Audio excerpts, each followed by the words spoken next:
오늘 우리가 함께 살펴볼 본문의 앞부분에서는 예수님께서 예루살렘으로 올라가시는 모습에 대한 묘사가 기록되어 있습니다. 예수님께서는 마지막 십자가 대속 사역을 완성하시기 위하여 예루살렘으로 향하고 계셨습니다. 마가는 그때 제자들과 예수님을 따르는 무리들이 놀라고 두려워하였다고 기록을 하고 있습니다. 제자들과 무리들은 예수님의 목숨을 노리고 있는 자들이 예루살렘에서 버티고 있음을 잘 알고 있었습니다. 그럼에도 불구하고 예루살렘으로 나아가시는 예수님의 그 모습을 바라보았을 때 놀라움과 두려움을 동시에 느꼈던 것입니다. 그러한 그들에게 예수님께서는 예루살렘에서 겪으실 일들과 장차 예수님께서 이루실 일들에 대하여 이전 2번의 가르침에 이어서 오늘 3번째 가르침을 주셨습니다. 그들이 예루살렘에 들어가서 예수님의 당하시는 일들을 보고 놀라지 않도록 미리 설명하여 주시고 그 죽음에서 3일 만에 부활하실 것 또한 알려주심으로 그들에게 절망이 아닌 소망과 위로를 주시고자 하셨던 것입니다. 하지만 반복된 그러한 가르침에도 불구하고 그들은 여전히 하나님의 아들이신 예수님께서 왜 인간의 몸을 입고 이 땅에 오셨는지에 대하여 바로 알지 못하였습니다. 오늘날 이미 완성된 하나님의 말씀인 성경 말씀을 통해 예수님에 대한 가르침을 수도 없이 들어온 우리들의 모습은 어떠합니까? 예수님에 대한 바르고 정확한 참된 지식을 소유하고 있다고 생각하십니까?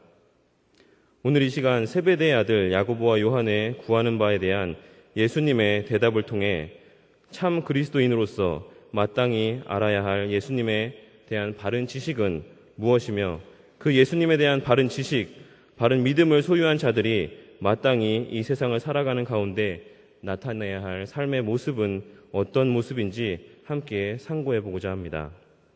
첫째로 우리는 예수님의 화유강세의 목적이 십자가 대속을 통한 죄인 구원임을 잊지 말아야 합니다. 함께 본문 35절에서 37절 말씀을 합독하시도록 하겠습니다. 시작. 세베대의 아들 야고보와 요한이 주께 나와 여짜오되 선생님이여 무엇이든지 우리의 구하는 바를 우리에게 하여 주시기를 원하옵나이다. 이르시되 너희에게 무엇을 하여 주기를 원하느냐. 여짜오되 주의 영광 중에서 우리를 하나는 주의 우편에 하나는 좌편에 앉게 하여 주옵소서. 아멘. 오늘 본문에 등장하는 야고보와 요한은 베드로, 안드레와 더불어 예수님께로부터 맨 처음 제자로 부름받은 자들로서 예수님과 함께 변화산에 올랐던 제자들이었습니다. 예수님으로부터 각별한 사랑을 받았던 제자들이었던 것입니다.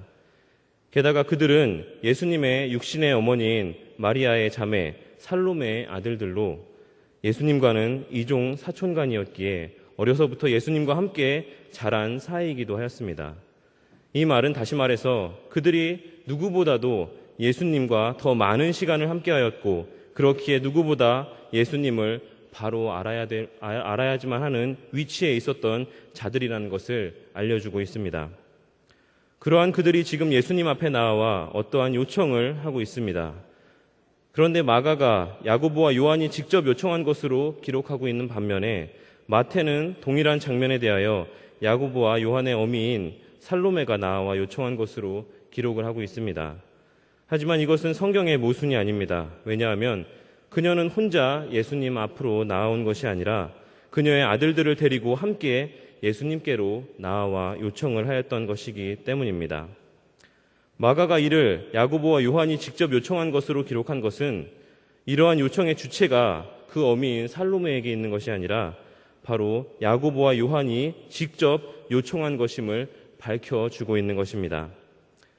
예수님을 가장 잘 알고 바르게 알아야만 했던 위치에 있었던 야고보와 요한조차도 예수님께서 고난의 메시아가 아닌 정치적 메시아로 이 땅에 오신 것으로 알고 믿고 따르고 있었다는 사실을 강조하고자 하는 의도가 담겨져 있었던 것입니다.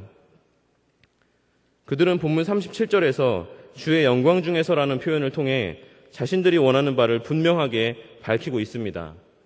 서론에서 언급한 바와 같이 바로 조금 전에 예수님께서 자신에게 당할 그 순환에 대한 말씀을 해주셨음에도 불구하고 여전히 예수님을 정치적 메시아로 알고 있었으며 그가 곧 누리게 될 세상에서의 영광 가운데 그들 자신도 머무는 것이 지금 그들의 최대 관심사였던 것입니다.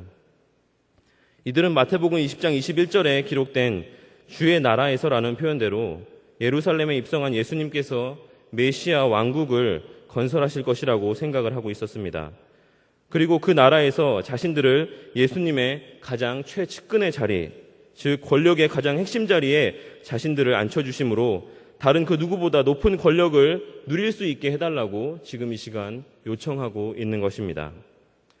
아마도 이들이 이러한 부탁을 하게 된 배경에는 앞에서 언급한 그들의 혈연 관계가 가장 큰 영향을 미쳤을 것이라 생각합니다.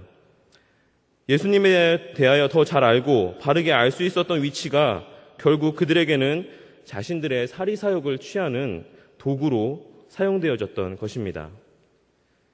예수님의 이 땅에 오신 목적, 즉 지금 예루살렘으로 입성하시는 그 목적은 이미 앞서 이야기한 것처럼 그저 이 세상에서의 세상의 왕으로 군림하기 위함이 아닌 십자가 대속의 사역을 통해 우리의 모든 죄를 사하여 주시고 구원하여 주시기 위함입니다.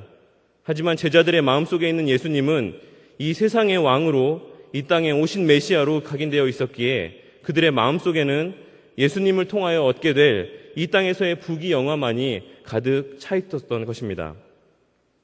그렇다면 오늘 이 시간 주님의 전에 나와 예배하고 있는 우리들의 마음속에 예수님은 어떠한 분으로 각인되어 있으십니까? 이 세상에서 내가 원하는 모든 것들을 다 이루어 주실 분으로 각인되어 있으십니까?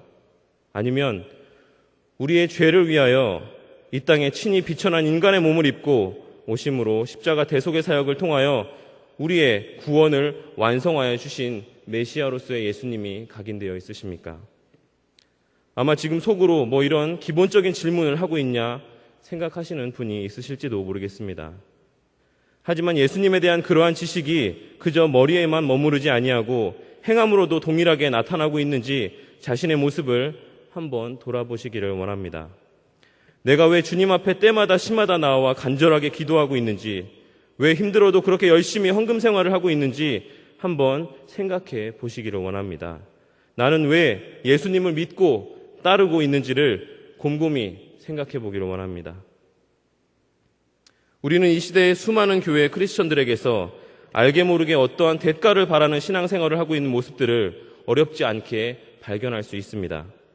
입으로는 예수님에 대하여 바르게 안다 하는데 행함으로는 물질의 축복을 바라고 열심히 헌금 생활을 하며 세상에서의 성공한 삶과 형통한 삶을 위하여 쉬지 않고 기도하며 세상에서 말하는 복받은 삶을 위하여 열심히 교회 중심의 삶을 살아가는 사람들이 너무나도 많이 있습니다.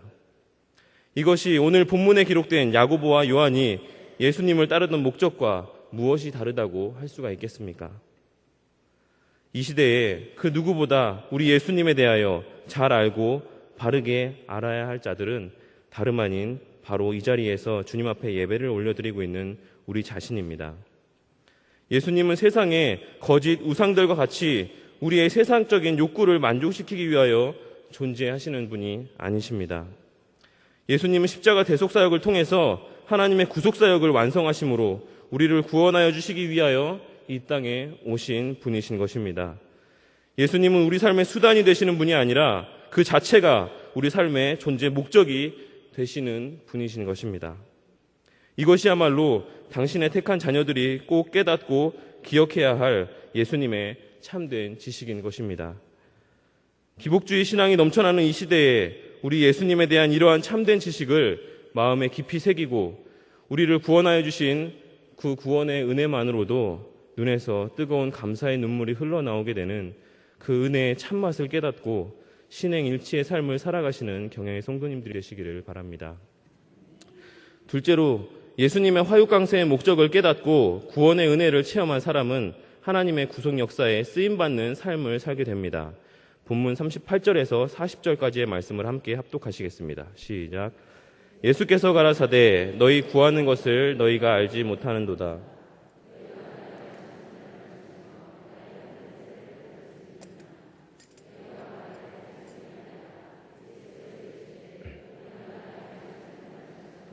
나의 받는 세례를 받으려니와 내 좌우편에 앉는 것은 나의 줄 것이 아니라 누구를 위하여 예비되었든지 그들이 얻을 것이니라.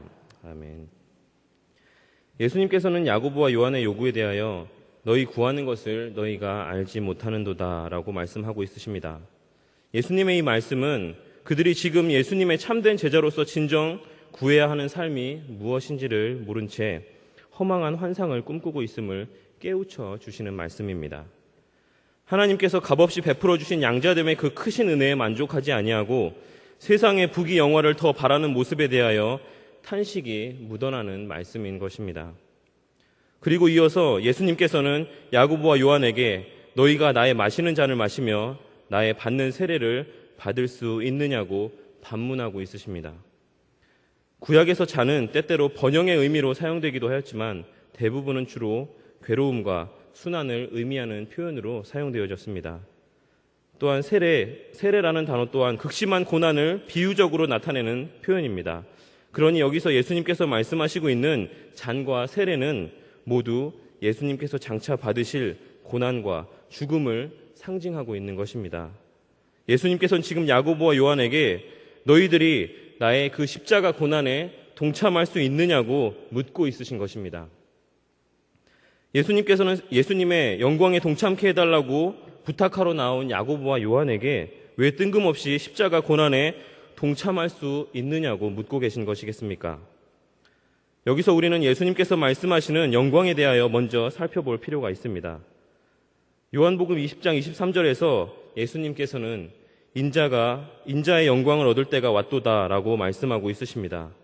이는 예수님께서 십자가 대속의 사역을 통하여 하나님의 뜻을 다 이루심으로 하나님께서 영광을 받으시고 또한 그로 인하여 예수님께서도 그 영광을 받으실 것임을 뜻하는 말씀입니다. 그러니 야고보와 요한이 그 영광에 참여한다는 것은 바로 하나님의 뜻에 순종함으로 하나님의 구속 역사의 한 부분을 감당하고 하나님께 영광 올려드리는 것임을 알려주기 위하여 지금 이러한 말씀을 하고 있으신 것입니다. 예수님의 이러한 질문에 대해 제자들은 할 수 있나이다 라고 주저없이 대답을 하고 있습니다. 이는 지금 당장이라도 감당할 수 있다는 강한 확신에 찬 대답이었습니다. 그들이 이렇게 주저없이 확신에 찬 대답을 할 수 있었던 것은 그들이 예수님께서 말씀하신 잔과 세례를 영광의 상징이라 생각했기 때문일 수도 있고 아니면 그 잔과 세례를 고난이라고 생각했다 하더라도 그것은 앞으로 새로이 전개될 메시아 왕국에서의 세속적 영광을 얻기 위한 잠시의 고난 정도로 생각했기 때문일 것입니다. 어느 쪽이었던 간에 그들은 아직도 여전히 예수님께서 가시게 될 고난의 길을 바로 깨닫지 못하고 있음을 여실히 보여주고 있는 언행이라고 할 수가 있습니다. 하지만 예수님께서는 그 잔을 마시고 그 세례를 받게 될 것이라고 말씀하시며 제자들의 오해 가운데 나온 대답을 통해 그들이 지금은 비록 예수님의 그 십자가 고난의 길을 이해하지 못하고 그 길을 갈 수 있다고 말하고 있지만 훗날 예수님의 화육강세의 참된 목적을 깨닫고 구원의 은혜를 체험한 후에는 예수님께서 걸어가신 그 십자가 고난의 길을 걷게 될 것이라는 예언적 말씀을 해주고 있으십니다. 그리고 그 길은 각자에게 주어진 것이며 하나님께서 맡기신 그 각자의 사명에 충성을 다할 때 그러한 순종을 통하여 구속 역사를 완성하심으로 하나님께서 기뻐 영광을 받으시고 그들에게 예비하신 승리의 면류관을 허락하실 것을 말씀하고 있으신 것입니다. 실제로 야고보는 사도행전 12장 2절에 기록된 말씀과 같이 헤롯 아그리빠 왕에 의하여 12제자 중에서 가장 처음 순교를 당하는 영광을 누리게 되었습니다. 그리고 요한 또한 제자들 중 가장 오랜 기간 동안 이 땅에서 주님의 복음을 증거하며 순교적 삶을 살았습니다. 비록 그 모양은 같지 않았지만 그들은 모두 예수님의 말씀대로 그리스도의 잔과 세례에 동참하는 삶을 살았던 것입니다. 기독교 역사상 수없이 많은 믿음의 선조들이 구원의 은혜를 깨닫고 체험하고 난 후에 주저없이 자신의 목숨을 그리스도의 복음을 증거하는 일에 바쳤습니다. 그들은 구원의 은혜가 자신의 목숨을 다 바쳐도 갚지 못할 만큼의 큰 은혜이며 이 땅에서의 삶은 그리스도의 영광을 위한 수단이라는 것을 진정으로 깨달았기에 미련 없이 자신의 목숨을 예수님을 위하여 바칠 수 있었던 것입니다. 그리고 그들의 이러한 헌신이 모여서 하나님의 구속 역사가 지금 이 순간까지도 진행되어져 오고 있는 것입니다. 이 세상을 살아가는 하나님의 자녀들에게 구속 역사에 쓰임받고 하나님께 영광 올려드리는 것보다 더 큰 영광이 어디에 있겠습니까? 이 시대를 살아가는 우리의 삶 또한 당연히 이런 모습이어야만 되지 않겠습니까? 이전까지 내 중심의 삶을 살아왔다면 구원의 은혜를 깨닫고 체험한 그 이후의 삶은 그 구원의 은혜를 베풀어 주신 하나님 중심의 삶을 살아야만 마땅한 것입니다. 그러한 변화된 삶의 모습이야말로 주님의 택한 자녀의 가장 큰 표징이라고 할 수가 있습니다. 예수님을 믿기 전이나 믿고 난 후나 별다른 차이가 없는 삶을 살아가고 있다면, 그리고 그 마음의 중심에 여전히 내가 더 큰 자리를 차지하고 있다면 내가 진정 그 구원의 은혜를 체험한 사람인가를 한번 생각해 보아야 할 것입니다. 왜냐하면 체험이 있는 신앙은 반드시 변화된 삶의 모습을 수반하기 때문입니다. 이러한 사실을 기억하고 예수님을 믿고 난 이후에 내 삶이 더 이상 내 중심의 삶이 아닌 하나님 중심으로 변화된 삶이 되게 하여 주시길 주님 앞에서 간절히 간구함으로 그리스도의 복음을 증거하는 일, 하나님의 구속 역사를 완성하는 일에 귀하게 쓰임받아 주님 다시 오시는 그날까지 주의 자녀의 이 세상에서 누릴 수 있는 가장 영광스러운 삶을 만끽하며 살아가시는 경양의 성도님들이 되시기를 바랍니다. 사랑하는 성도 여러분, 그리고 오늘 헌신을 다짐하시는 58, 59, 60, 61 여전도의 회원 여러분, 오늘 이 시간에도 우리 주님은 우리에게 묻고 있으십니다. 너희에게 무엇을 하여 주기를 원하느냐? 주님의 이 질문에 대한 우리 경양의 성도님들의 대답은 무엇입니까? 주님, 저는 주님을 열심히 믿었으니까 우리 자녀 좀 잘 되게 하여 주세요라고 야고보와 요한의 어미인 살로메와 같은 요청을 하시겠습니까? 아니면 저 예수님 앞으로도 잘 믿을 테니까 사회적으로 성공한 사람이 되게 해주세요라고 야고보와 요한 같은 요청을 하시겠습니까? 예수님께서는 하나님이심에도 불구하고 당신의 택한 자녀들을 사랑하심으로 친히 비천한 인간의 몸을 입으시고 이 땅에 오셔서 십자가에 달리심으로 우리의 모든 죄를 사하여 주시고 부활하심으로 우리에게 영생부활의 산 소망이 되어주신 분입니다. 우리는 이미 그 무엇으로도 그 어떤 노력으로도 얻을 수 없는 놀라운 구원의 은혜를 선물로 받은 자들입니다. 그렇기에 우리는 이 땅에서 설령 모진 핍박과 고난의 삶을 살게 된다고 하더라도 그 은혜 때문에 마땅히 십자가 고난에 동참하는 삶을 살아야지만 되는 것입니다. 우리가 진정 주님께 구해야 하는 하나의 것이 있다면 그것은 바로 우리가 이 세상의 삶을 살아가는 동안에 주님을 닮아가는 삶, 주님의 그 십자가 고난에 동참하는 삶, 주께 영광 올려드리는 주님 중심의 삶을 살아갈 수 있는 힘과 지혜와 능력일 것입니다. 내 중심의 신앙생활이 아닌, 내 가족 중심의 신앙생활이 아닌 하나님 중심, 성경 중심, 교회 중심의 참된 신앙생활을 할 수 있는 믿음이야말로 주님께 간절히 구하고 또 구해야 하는 간절한 기도의 제목인 것입니다. 우리가 살고 있는 지금의 이 시대는 순교의 시대가 아닙니다. 이 시대는 평화의 시대를 살아가고 있습니다. 하지만 우리는 이 평화의 시대에도 여전히 우리 믿음의 선조들과 같은 순교적 삶을 살아야만 합니다. 이 시대에 우리는 어떻게 순교적 삶을 살아갈 수가 있겠습니까? 그것은 바로 죽을 각오로 예배 생활을 하고 헌금 생활을 하고 기도 생활을 하는 것입니다. 죽기 살기로 주님을 위한 일들에 매달리는 것입니다. 어떤 목적을 가지고 신앙생활을 하는 것이 아니라 구원의 은혜만으로 감격하여 마음에서 우러나오는 참된 신앙생활을 해야만 하는 것입니다. 그러한 신앙생활이야말로 평화적 시대에 자신에게 주어진 십자가를 지고 하나님의 구속 역사에 쓰임받는 순교적 삶을 살아가는 것입니다. 주님의 참된 자녀들의 모습이 점점 사라져가는 이 시대에 우리 경양의 성도님들께서는 성령님의 도우심에 힘입어 주님의 영광을 위하여 목숨도 아끼지 아니하였던 신앙의 선배들을 본받아 이 마지막 때에 자기 몫의 십자가를 지고 주님의 구속 역사 완성에 귀하게 쓰임 받음으로 이 땅에서도 영광스러운 주님의 자녀의 삶을 누리고 훗날 저 천국에서도 우리에게 예비된 영광의 면류관을 쓰게 되는 축복을 받아 누리시길 주님의 이름으로 간절히 기도합니다.